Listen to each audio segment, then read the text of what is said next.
लेकिन उसे तुम कहां पर जो है बर्बाद कर रहे हो, यानी कहां तुम्हारा जो है समय। यार भैया ने स्ट्रैटेजी की वीडियो तो बना दी, पर उन्हें कैसे समझाएं कि हम लोग को थोड़ी डिफरेंट स्ट्रैटेजी की ज़रूरत है। यार भैया से एक बार बात हो जाती तो मेरी पूरी क्लास टेंथ समझ में जाती।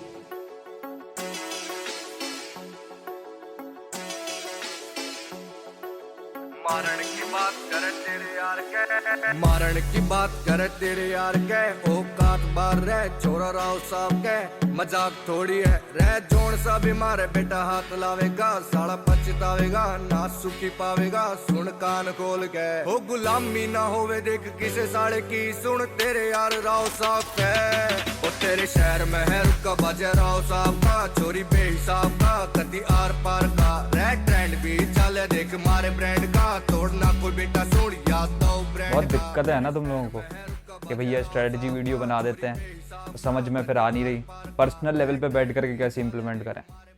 आज सारी दिक्कतें सॉल्व होंगी।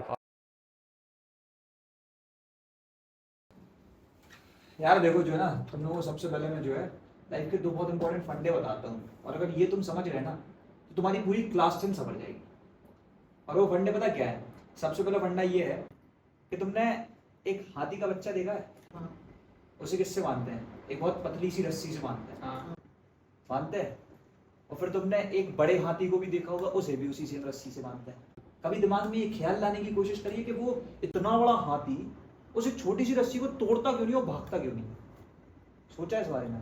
तो सोच पाया आज तक? नहीं। तो भाई इसमें पता सीन क्या होता है?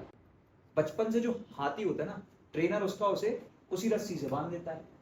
वो अपने दिमाग में एक परसेप्शन बिल्ड कर लेता है कि वो तोड़ नहीं पाता, और बड़े होते होते जब वो इतना स्ट्रांग भी हो जाता है कि वो पेड़ तोड़ दे, रस्सी तो क्या ही चीज है, वो तब भी वो एफर्ट्स ही नहीं डालता। समझ रहे हो? तो यही एक दिक्कत होती है तुम लोगों के साथ। तुम लोगों ने जो ना अपने दिमाग में शायद से चीज बना रखी होगी कि भैया मैं तो पढ़ ही नहीं सकता, मैं तो पढ़ ही नहीं सकता, है ना? होगी तुम लोगों के दिमाग में एक ऐसी चीज। तो ये जो चीज है ना, पहले तो इसको निकाल दो। अब जो दूसरा फंडा है लाइफ का वो ये है, जैसे अभी ये मुझे बता रहा था कि सब्जेक्ट्स मैनेज नहीं होते। हाँ। अब भाई तुम एक दिन में 4-5 सब्जेक्ट्स कर दोगे, 10 सब्जेक्ट्स कर दोगे? नहीं कर पाओगे।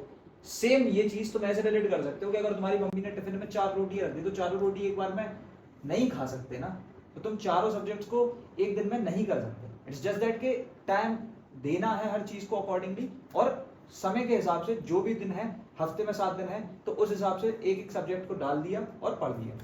तो पर डे बेसिस पे मैनेज नहीं करना है, वीकली बेसिस पे मैनेज करना है। ठीक है? तो ये जो दो फंडे हैं ना, इन्हें अपनी अभी से क्लास 10th में डाल दो, because these are very very very very important. ठीक है भैया, पर भैया अब मैं जैसे गोल कैसे बनाते हैं? लाइक मैंने सोच तो लिया कि मुझे 95% लाना है, सब करना है, पर ये दिमाग में रह जाता है। तो सर इसको मैं इम्प्लीमेंट कैसे करूँ एक तरीके से अपनी एजुकेशन पढ़ाई में? सो यार देखो होता क्या है ना इसमें, बेसिकली जैसे तुम बोल रहे हो गोल है, गोल क्या है? 95%, है ना? प्रिपरेशन नहीं हो रही। एक चीज बताता हूँ, बहुत बहुत छोटी सी चीज है, एंड दैट इज कि बेसिकली एक गोल और एक विश में क्या अंतर होता है, बस ये बताओ। एक गोल है और एक विश है। तुम अभी जो है ना एक तरीके से विश मांग रहे हो कि 95% लाने। गोल पता कब होता? जब उसका तुम्हारे पास एक प्लान होता है, उसकी एक डेडलाइन है। तो गोल है 95%, ठीक है?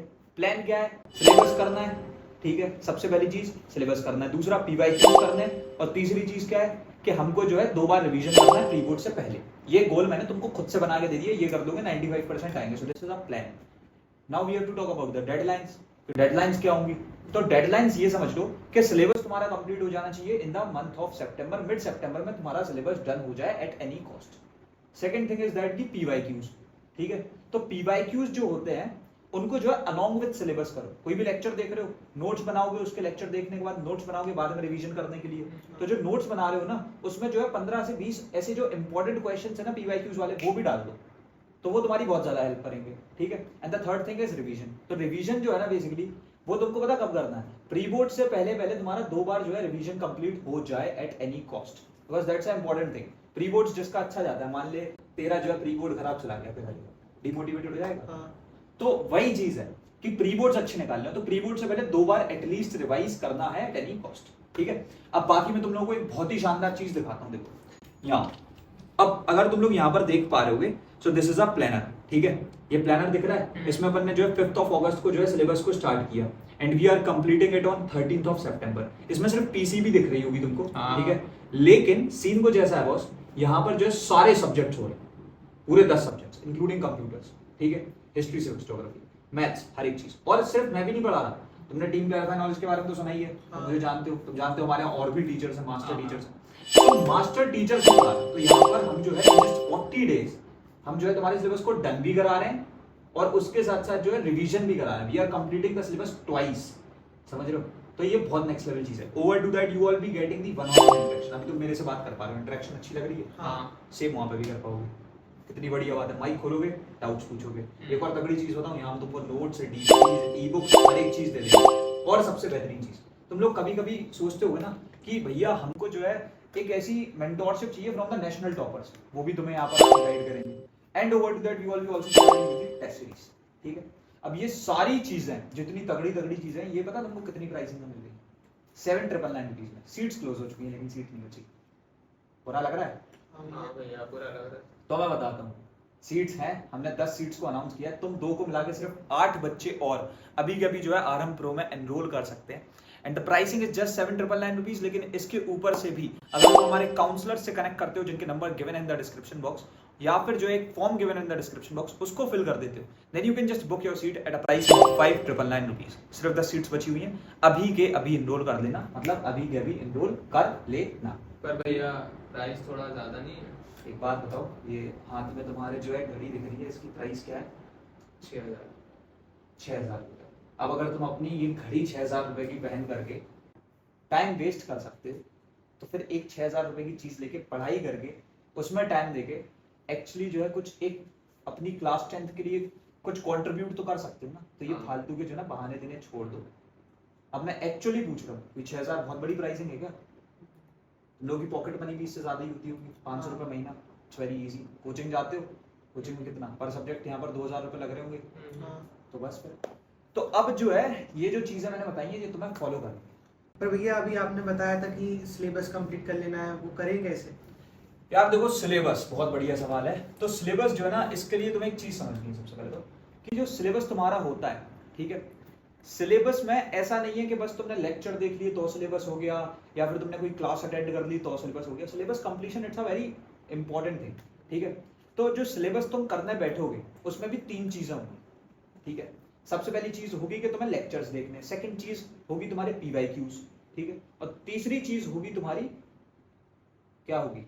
नोट्स। भाई रिवीजन के लिए ही तो नोट्स चाहिए होंगे। तो ये तीनों चीजें जब कर दोगे तब सिलेबस कंप्लीट होगा। अब सबसे पहली चीज की बात करते हैं सिलेबस में। जब तुम लेक्चर्स के साथ स्टार्ट कर, पहली चीज तो तुम्हें मेरे लेक्चर्स समझ में आते हैं? हाँ आते हैं, ठीक है। हर सब्जेक्ट के लिए माइट बी पॉसिबल ना आते हो, जैसे मेरी मैथ्स इज लाइक वीक, ठीक है, तो शायद मेरे मैथ्स के लेक्चर जो ना समझ ना आते हैं, है ना। अब ऐसे ही जो ना तुम्हें क्या करना है कि हर सब्जेक्ट के लिए सिर्फ पहले तो एक बंदे को चुन लो कि हाँ मैं इससे ही पढ़ूंगा। ये बहुत ज्यादा जरूरी चीज है, ठीक है, कि हाँ भाई ये चीज मैं इससे ही पढ़ूंगा। पहली बात तो एक ये चीज समझ लो कि एक ही बंदे को फॉलो करना है, एक ही रिसोर्स को फॉलो करना है, बहुत सारे रिसोर्सेज के पीछे नहीं भागना है। If you are following us, you are following us, if you are following someone else, you are following him, ठीक है। तो ये एक तो पहले बहुत जरूरी चीज है। And the second thing is schedule. जैसे कि अभी मैंने तुमको दिखाया आरएम प्रो का शेड्यूल। सो आरएम प्रो का जो शेड्यूल है ना, वो एक स्ट्रक्चर्ड शेड्यूल है, तो वो चीज तुमको फॉलो करनी है, ठीक है। थर्डली, अब यही कॉन्सेप्ट्स में जब तुम बैठे हो, डाउट्स अगर तुम्हारे सॉल्व ना, अब मान लो जना तू फोर्स पढ़ा है, ठीक है, और जब तूने फोर्स पढ़ना स्टार्ट किया, स्टार्टिंग के कुछ कॉन्सेप्ट समझ में आ गए, लेकिन उसके बाद के एकदम से मिस आउट हो गए, यानी डाउट्स आ गए उसमें, तुम तो उधर ही अटक जाओगे। तो वो जो अटकना हुआ ना, वो बहुत बड़ी दिक्कत हो जाएगी, क्योंकि तुम आगे नहीं बढ़ पाओगे। तो डाउट्स भी तुम्हारे right at the moment solve हो। पहली चीज थी अपना कि कॉन्सेप्ट्स, लेक्चर्स जो है अपने वो क्लियर होने चाहिए। उसके बाद में the second thing was PYQs यार क्या है ना, देखो अपन को बोर्ड सेंट्रिक पढ़ाई करनी है, ठीक है, और बोर्ड सेंट्रिक पढ़ाई में जो है PYQs लगाओ, ज्यादा फालतू की किताबों के बीच। कौन कौन सी किताब है तुम लोगों के पास में? बहुत सारी होंगी, सेलिना होगी, है ना, बहुत सारी, like there are multiple text books, उन सबको साइड में रखो, PYQs को उठाओ, PYQs को लगाओ, that's the most important. PYQs के बारे में एक बहुत तगड़ा फैक्ट है, शायद पता है? नहीं। एक फैक्ट ये है कि जो भी ICSE में क्वेश्चंस आते हैं ना, वो रिपीट होते हैं। सो रिपीटेशन जो ना, it's very normal in PYQs, मतलब जो PYQs तुम लगा रहे हो वो रिपीट होंगे भाई, समझ रहे हो? ये एक फैक्ट है जो होता ही होता है, तो ये चीज समझ लो। और PYQs में भी क्या करो, 2 टिप्स दे रहा हूँ। नोट्स में जो ना, पहली बात तो PYQs को डाल दिया करो, 10-12 जो इंपॉर्टेंट PYQs है, और दूसरी चीज, जिस भी रिसोर्स के थ्रू, किताब के थ्रू PYQs लगा रहे हो, उसमें जो कठिन क्वेश्चन है ना, उनको पहले से मार्क कर दो, so the next time you revise तुम्हें पता है कि तुम कौन से क्वेश्चंस में अटके थे।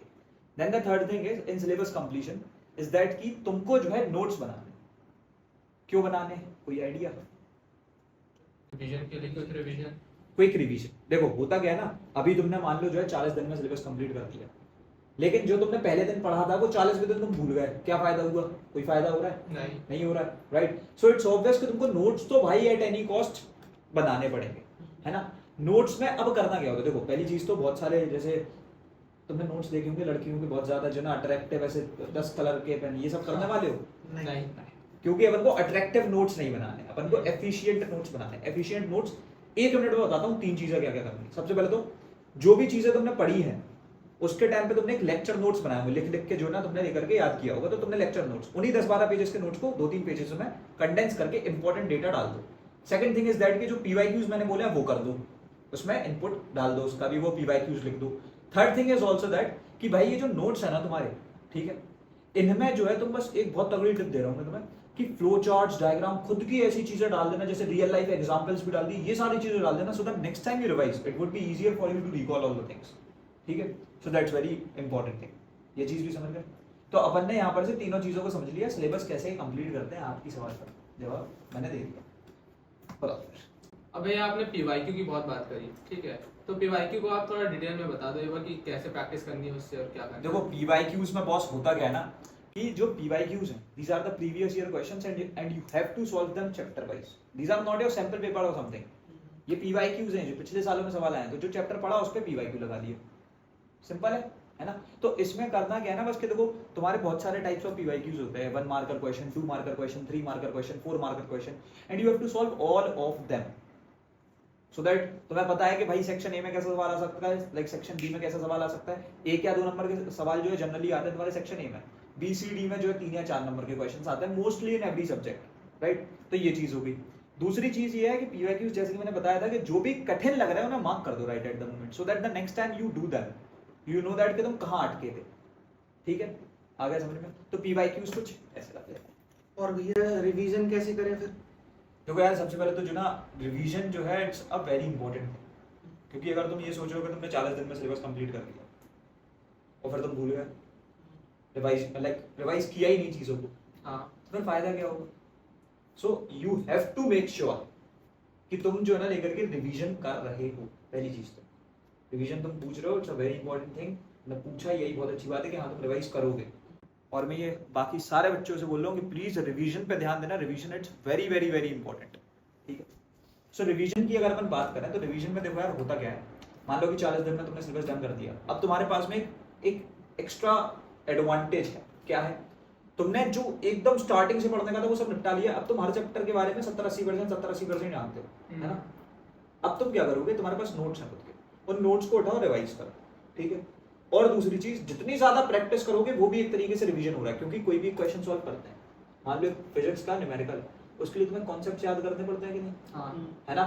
उसके लिए तुम्हें फॉर्मूलाज याद करने पड़ते हैं कि नहीं, हाँ, व्हाइल जस्ट सॉल्विंग दैट तुम सारी चीजों को याद करते हो क्या से क्या होता था, तो वो भी एक तरीके का रिवीजन है भाई। प्रैक्टिस करो पहली चीज, और जो तुम्हारे नोट्स हैं उनको और एफिशिएंट करना, ऐसे होता है रिवीजन। अब रिवीजन कब तक कितना करना है वो भी मैं बता देता हूँ। प्री बोर्ड्स आएंगे, जैसे कि मैंने तुम्हें बताया था कि भाई देखो प्री बोर्ड्स खराब हुए तो दिक्कत हो सकती है, इसलिए अभी हाफ ईयरलीज वगैरह जो है तुम लोगों के मोस्टली या तो होंगे या निपट गए होंगे, जहां तक मैं समझ रहा हूँ, है ना। तो अभी सीन कुछ ऐसा है बॉस कि प्री बोर्ड से पहले we have to revise the complete syllabus at least twice, समझ गए, ठीक है। जितनी सारी चीजें थी सब क्लियर हो चुकी हैं, कोई एक्स्ट्रा डाउट्स है तुम्हारे दिमाग में? आप नहीं अब तो कोई डाउट नहीं बचा। अब तो ऐसा नहीं है कि हाँ नॉर्मल कोई स्ट्रेटजी वीडियो देख रहे थे भैया सारी बातें समझ में नहीं आई, नहीं पक्का है? पक्का, इंटरेक्शन में मजा आया? हाँ, अब ये स्ट्रेटजी थी, मेन होती है पढ़ाई, पढ़ाई में भी इंटरेक्शन चाहिए ना, हाँ, तो जो चीज मैंने बता दी वो हो जाएगी। हाँ हो जाएगा। बाकी बच्चों को भी बता दो कि क्यों जो है आरंभ उनकी हेल्प कर सकता है, ये तो मैंने तुम्हें बताई दिया, बाकियों को बता दो कि आरंभ उनकी कैसे हेल्प कर सकता है। आराम आपकी ऐसे हेल्प कर सकता है कि आपको यहाँ पे नोट्स, डीपीपी, पीवाईक्यू सब कुछ मिल रहे हैं। जिसकी भैया ने बात करी, सिलेबस कंप्लीशन, रिवीजन, एवरीथिंग, तुमको सब कुछ एक ही जगह पे मिल जा रहा है। इससे अच्छी बात और क्या हो सकती है। और जल्दी इनरोल करने ना, क्योंकि सिर्फ लिमिटेड सीट्स बाकी हैं। तो भाई वो जैसा ही सीन है, आरंभ ब्रोकली जो हम सिर्फ 10 सीट्स को लेकर के आए हैं। अगेन हमने 200 सीट्स पहले अनाउंस की थी, अब हम सिर्फ 10 सीट्स के साथ एक्स्ट्रा आए हैं, and you guys can enrol. 2 seats तुम देख सकते हो ऑलरेडी बुक्ड हैं, ठीक है। और बाकी जो है यार मैं अगर अब बात करूं तो इस वीडियो में जो ना अभी हम रखते हैं इतना ही, और मिलते हैं तुम्हारे अपकमिंग वीडियोस में। तब तक के लिए thanks for watching, happy learning, bye bye, love you all, hustle hard, CKOP। CKOP।